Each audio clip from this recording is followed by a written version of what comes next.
ginagawa mo?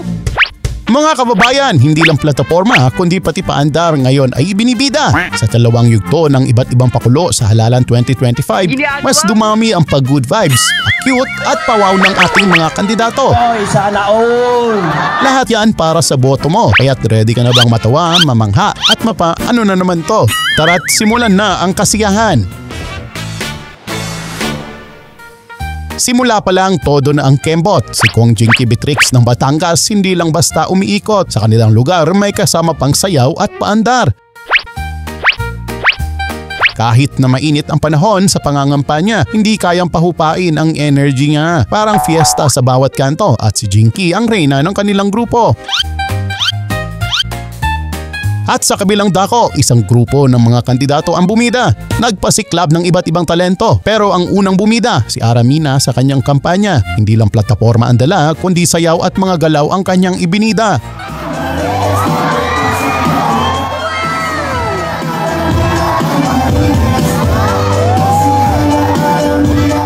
Pero hindi pa dyan nagtatapos ang kanyang intermission. Matapos ang sayaw, bumida naman si Aramina sa kantahan.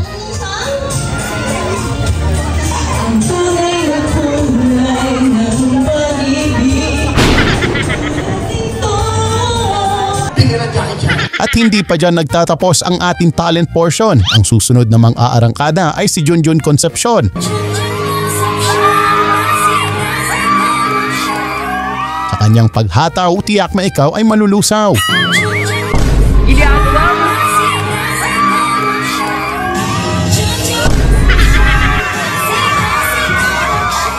Kakaiba talaga ang talent ng Team Kaya. Paring Junjun, isang hataw pa nga.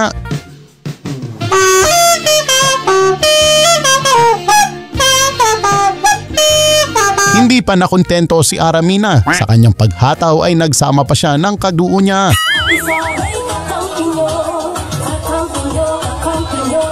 Itong ating aspiring mayora, Sara Diskaya, tila sa pagsayaw ay nahihiya yata. Muli na naman bumira itong ating Congress Meow, Congressman Kiko Barsaga. Sa kanyang walang kupas na kakulitan, nagalapusa na naman si Congressman.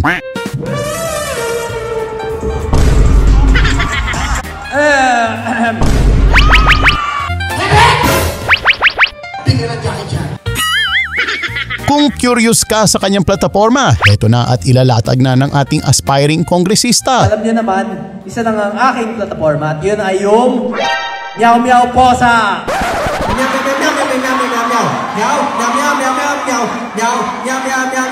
Talagang kapag siya ang bumida, di mo alam kung nasa kampanya ka ba o nasa comedy show ka na. Kaya sa darating na halalan, huwag niyong kalimutan. Iboto, Congressman Kiko Barsaga, #1 sa inyong balota. Thank you, God bless. At matapos ang Meowtastic na eksena ni Kiko, sa Pasay naman tayo lumiko. Ang kandidatong si Edita Wawi Manguera may kakaibang plataforma. Tanggalin na natin ang Bombay! Parang hindi yata Wawi ang datingan, kundi whoopsie. Tanggalin na natin ang Bombay! Para wala nang amoy sibuyas na naiiwan sa Pasay din.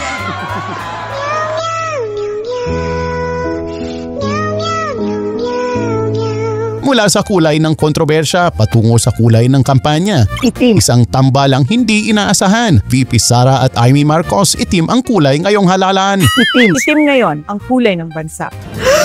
Okay. Sa gutom at krimen, nagluluksa. Itim. Laban ang tama. Itama ang mali. Mula sa iba't ibang talentong naglalabasan sa kampanya, tumungo naman tayo sa kusina. Sumabak sa lutuan sina Bam Aquino at Keiko Pangilinan. Dala ang putahe nilang panlaban. Ang unang sasabak sa lutuan ay si Bam Aquino. Kumpleto sa props, apron, kaldero at ang malaki nitong pangluto.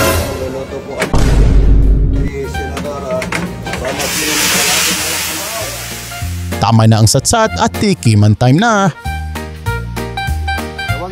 Tatrabaho, oy. Pagkatapos magluto ni Bam Aquino, sa kabilang kusina ating silipin ang niluluto ni Kiko. Ayan, magluluto po ng luto lemongrass si Senator. Yan. O chef, kamusta naman kaya ang ating niluluto? Lalagay na po yung Aba, ready na ang putahe ng ating bida. O siya, tiki man time na.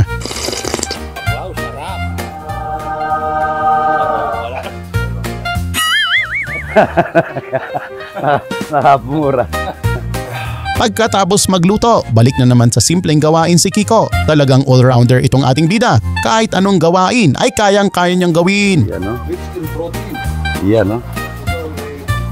Mula sa iba't ibang pakulo ng ating mga kandidato, tayo na't makisaya sa kakulitan ni Mayor Vico. Pag nagsasalita, ganito, nakatayo, tama, hindi. Sa bawat kanto niyang napuntahan, si Warren Inocencio ang lagi niyang pinagtritripan. Pag nagsasalita, ganito, nakatayo, tama, hindi.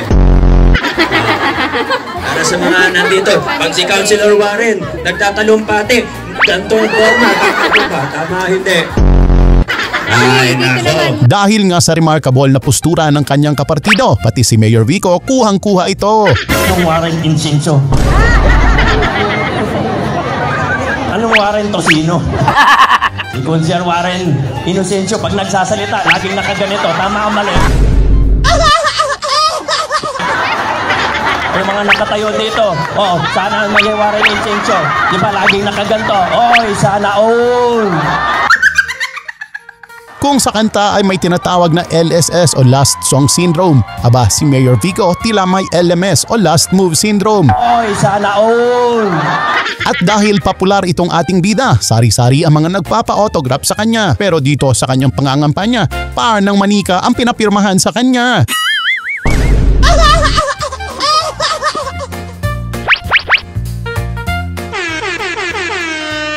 O kung sino man ang may-ari sa paa ng manika, itago mo ito at sa paglipas ng panahon ay ibenta mo kay Boss Toyo.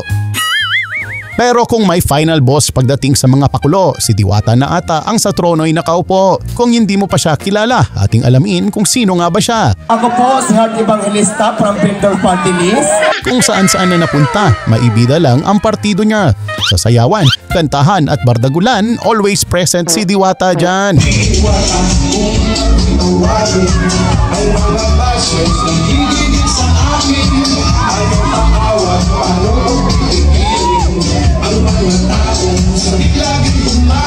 Nabitin ka ba sa kanyang kakulitan? O siya, Diwata, isa pang ang sample dyan.